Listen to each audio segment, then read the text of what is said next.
here today just to tell the truth. So hopefully we can get down to the bottom of this.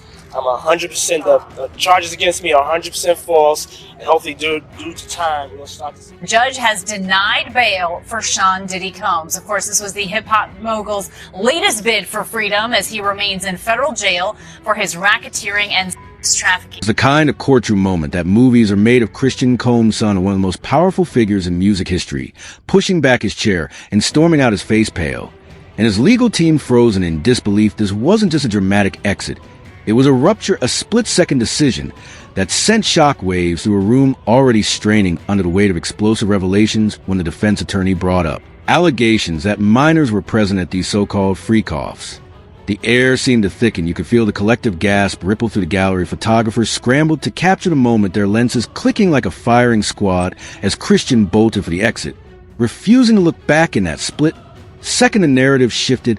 Whatever veneer of innocence or control he had managed to maintain was shattered. Civil lawsuit. Cassie said that she was the victim of abuse, assault, and at the hands of Diddy. This wasn't just about a single accusation. It was bigger than that, much bigger. The allegations leveled at Christian weren't just salacious. They were deeply unsettling. They painted a picture of chaos and excess aboard a luxury yacht that was supposed to be the setting for a family holiday. But according to the lawsuit, devolved into something much darker. Grace Omar Astirtis hired for what she thought would be a professional gig, described an environment that spiraled out of control the moment Christian allegedly stepped on board. She claims he was already in high spirits, pressuring her to join the revelry, pushing drinks away, while others stumbled to the yacht's opulent halls. And then came the accusations that stopped everyone in their tracks: unwanted advances, physical confrontations, an atmosphere so charged with reckless indulgence that even seasoned industry insiders were left speechless. But it wasn't just Grace's story that had people talking. The transcripts, the photos, the audio recordings, each fragment of evidence pointed to a night that was anything but ordinary. Face's legal team presented bruises, as if they were battle scars, tangible proof of an encounter she says left her emotionally wrecked and physically shaken. The audio, allegedly capturing her pleading with Christian to stop, was chilling.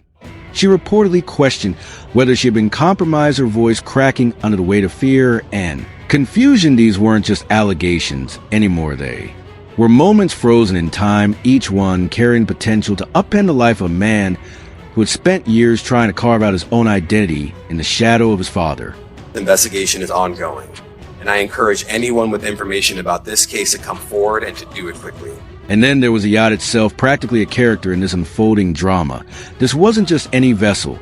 It was a floating fortress of extravagance, chartered by none other than Sean Diddy Combs himself. The lawsuit claims he had full control over the staff, the guest list, and even the atmosphere on board the Poodoos. And her legal team argue that what unfolded was a spontaneous act of poor judgment, but a symptom of a larger culture, a permissive environment allegedly fostered by Diddy himself. Grace's lawyers didn't mince words, accusing the elder Combs of turning a blind eye, if not outright encouraging the kind of unchecked behavior that led to her ordeal. Christian's legal team, of course, came out swinging. His attorney, Aaron Dyer, dismissed the claims as baseless, calling them a cynical ploy to piggyback on the broader legal troubles surrounding his father.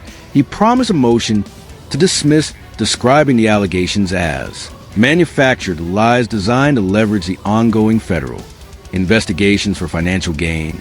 But the damage was already done. Christian's abrupt walkout, his refusal to engage with the court, only fueled public speculation. Was it a calculated move to avoid further incrimination, or was it the impulsive act of someone realizing in real time just how steep the climb ahead would be? Do this alone. Do you foresee that there could be other charges related to this case? I'm not taking anything off the table. No one wants him mentioned. The courtroom drama didn't exist in a vacuum. It was part of a larger, more insidious narrative that had been building for years. Sean Combs, once heralded as a visionary mogul who transformed the music industry, was now facing his own legal battles, ranging from civil suits to federal investigation.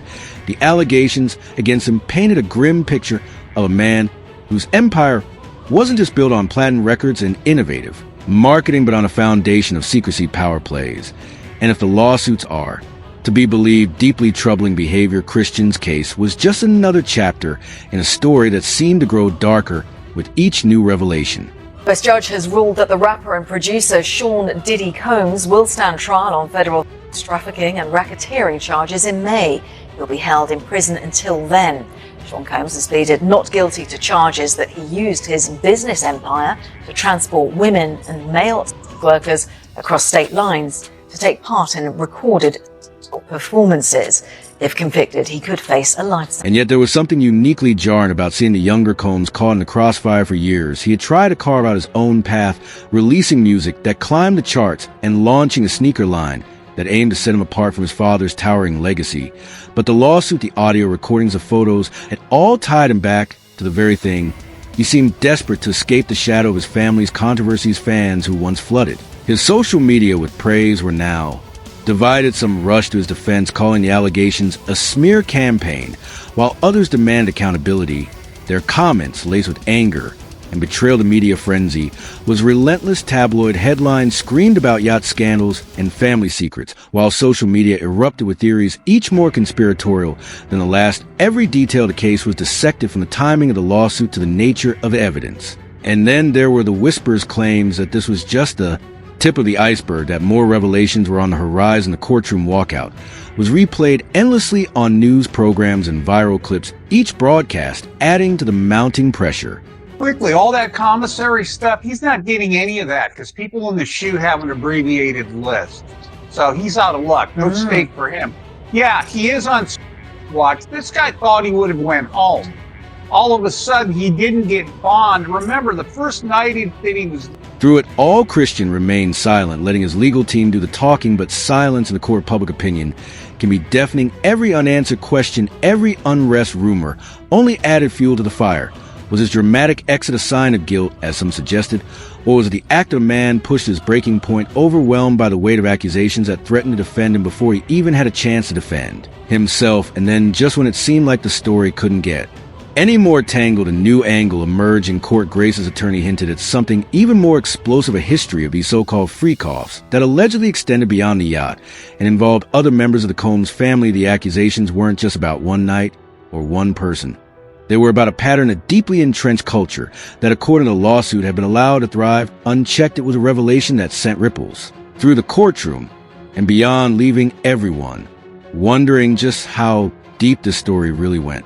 That he has a shrink coming by his cell to see him several times a day. And now there's talk about putting him in, it's like a bubble. It's like a cell that has like a plexiglass wall in it where they have inmates watching you. That's actually their job, to keep an eye on the inmates that are on. And if the allegations against Christian weren't enough to send the public reeling, the broader web surrounding his father, Sean Diddy Combs, was unraveling at an alarming pace. The courtroom whispers about a deeper history of these so-called freak-offs weren't just empty threats, they were the doorway to something far more ominous, a family legacy steeped in indulgent secrecy. And the mounting lawsuits were to be believed a culture of unchecked exploitation. Spanning decades, this wasn't just about one man or one moment. It was about an empire built on the edge of chaos, teetering under the weight of its own excesses. For years, Diddy had worn his crown as hip-hop's ultimate mogul, the self-made king who transformed street credibility into boardroom dominance. His rise was the stuff of legend, from Uptown Records, in turn to Bad Boy Records, founder from chart-topping producer to global brand ambassador. But behind the glossy magazine covers and the billion-dollar portfolio was a shadow that had followed him since the early 90s, and now, with federal investigators kicking down doors and lawsuits piling up like unpaid bills, that shadow was growing impossible to ignore. Latest on the arrest of Sean Diddy Combs. This one has so many people talking. The disgraced music mogul facing federal racketeering, conspiracy, and trafficking charges. Both the prosecution and defense teams are set to discuss the next phase of action following the indictment, as investigators work to determine potential co-conspirators. But how exactly did we... The accusations against Diddy were not only shocking, but disturbingly detailed. The federal indictment painted an almost cinematic picture of a man who allegedly turned his vast resources into tools for manipulation. Private jets, luxury yachts, sprawling mansions. These weren't just symbols of his success. Prosecutors described them as stages for orchestrated events where boundaries were blurred and lines between personal indulgence and calculated exploitation disappeared entirely. The indictment didn't pull punches, alleging that Diddy's empire wasn't just about music and business. It was about control of people's narratives and, most chillingly, the truth. But the real gut punched the idea that his own children, Christian, included, may have been more than just passive observers in the sprawling drama. The lawsuits didn't just name Diddy as a central figure. They implicated his sons, painting them as willing participants who helped sustain the very culture now under scrutiny. It wasn't just Christian's alleged behavior on that yacht in 2022. It was a broader implication that this was part of a pattern of family system where power and privilege shielded actions that would devastate anyone else's reputation. Individuals allegedly included high-ranking supervisors in the business, personal assistants, security staff, and while Christian's dramatic courtroom walkout was still fresh in the public's memory, Diddy was waging his own battle in a far grimmer setting. The Metropolitan Detention Center in Brooklyn, where he now awaited trial, was a stark departure from the penthouses and private islands he once called home. The legal team fighting for his release painted a picture of a man who was misunderstood, unfairly targeted for his success, and yet the evidence against him seemed to grow by the hour seized. Electronics reportedly held terabytes of data, emails, videos, and audio files, allegedly chronicling years of misconduct. And then there were the weapons of cash, the endless supply of materials that prosecutors argued painted a damning portrait of a man who believed he was untouchable. The media, of course, was having a field day. Every new detail was dissected, analyzed, and broadcast to an audience that couldn't look away. But beyond the headlines and the viral clips, there was a growing sense that this was more than just another celebrity scandal. The accusations against Diddy and his family weren't isolated incidents. They were part of a much larger narrative about power, influence, and the darker corners of an industry that thrives on image over accountability. Very significant, just from who we associate Diddy being and everything we've seen him do over the decades. Like you said, this is quite the downfall to go from, I mean, we saw the mansions back in March that were raided by the feds. So to go from living in those mansions to being in a jail cell right now, I think it really underscores the magnitude of what he's facing and the weight of the... Insiders began to speak out anonymously at first, but with increasing candor as the investigations deepened. Former employees described a culture of loyalty at all costs where silence was expected, and dissent was met with swift consequences. One source who worked closely with Diddy in the early 2000s described a man who thrived on control. He didn't just want to win, the source revealed. He wanted to own the game, and if you were in his orbit, you played by his rules, or you didn't play at all. And yet for all his power and influence, cracks in Diddy's carefully curated image have been showing for years, from his infamous feud with Suge Knight during the East Coast-West Coast rivalry to the whispered allegations surrounding his connections to the unsolved demises of two of hip-hop's biggest icons. Diddy had always managed to stay one step ahead of the fallout, but this time felt different. The sheer volume of accusations combined with the weight of federal scrutiny made it clear that this wasn't going to be another chapter he could close with a well-timed press release or a high-profile settlement. People were starting to say it's an East Coast, West Coast rivalry because it was people that's trying to make money. It was true people trying to make careers. It was people trying to get... Then there was a bombshell connection to Shocker's 1996 assassination, a case that had remained a cold file for decades, until recently the arrest of Dwayne Key Davis, a man who claimed to have first-hand knowledge of the circumstances surrounding Shocker's final moments, reignited speculation about Diddy's possible involvement. Davis had long alleged that Diddy had offered him a substantial sum to take out both Shakur and Suge Knight, a claim that had always been dismissed as rumor until now, with Davis reportedly cooperating with investigators. The possibility that Diddy's legal troubles could stretch back nearly 30 years added a whole new layer of complexity to an already tangled web. The East Coast-West Coast rivalry wasn't just a feud, it was a cultural battleground that defined an era, one where loyalty to your coast was as sacred as any blood oath. On one side, you had Diddy, then known as Puff Daddy, representing the gritty hustle of New York City with his Bad Boy Records empire. On the other, Suge Knight and Death Row Records were the crown jewel of the West Coast, with the sun-soaked streets of Los Angeles as their backdrop. At first, the rivalry seemed like a marketing ploy, a way to drum up attention and sell records, but it quickly spiraled out of control, fueled by egos, diss tracks, and eventually violence. What started as lyrical jabs turned into real-life threats, and the game of one-upmanship took on a dangerous, almost cinematic. I don't want to be involved in stuff where it's negative stuff. All right, how do you do? I need to talk to you. Oh, okay, sorry. And right at the center of it all were two of the most influential figures in hip-hop, Shakur and Christopher Wallace, better known as Biggie Smalls. Shakur, once a friend of Biggie, had become his fiercest rival after a 1994 incident at Quad Studios in Manhattan, where Shakur was ambushed and injured in a robbery. Shakur, convinced the attack was orchestrated by people in Biggie's camp, never let go of his suspicions. What followed was an escalating series of diss tracks and public taunts that dragged the entire industry into the feud. Diddy, Biggie's mentor and protector, was seen as a kingpin in the East Coast faction, while Suge Knight, with his larger-than-L life presence, cast an equally imposing shadow over the West. The rivalry wasn't just personal, it became a symbol of regional pride. And as the stakes grew higher, so did the consequences. By 1996, the rivalry had reached a boiling point, and the lines between business, competition, and personal vendettas were completely blurred. Shakur signing to Death Row Records had turned him into the ultimate weapon in Suge Knight's arsenal, a mouthpiece of the West Coast disdain for the East. Songs like Hide 'Em Up weren't just insults, they were declarations of war. And on the East Coast, Biggie's retorts had fans rallying around Bad Boy Records like soldiers preparing for battle. Diddy, ever the strategist, seemed to thrive in the chaos, using the rivalry to position Bad Boy as untouchable within the industry. But with each diss track, each public jab, the invisible line separating entertainment from real-world violence grew thinner, setting the stage for the tragedies that would soon follow. Well, all due respect to Puffy, you gotta realize one thing. He didn't start off like that. I'm quite sure somebody told him that. And yet, even as these connections surfaced, Diddy's legal team continued to fight tooth and nail. To control the narrative, they argued that the charges against him were exaggerated, the result of opportunistic lawsuits and overzealous prosecutors.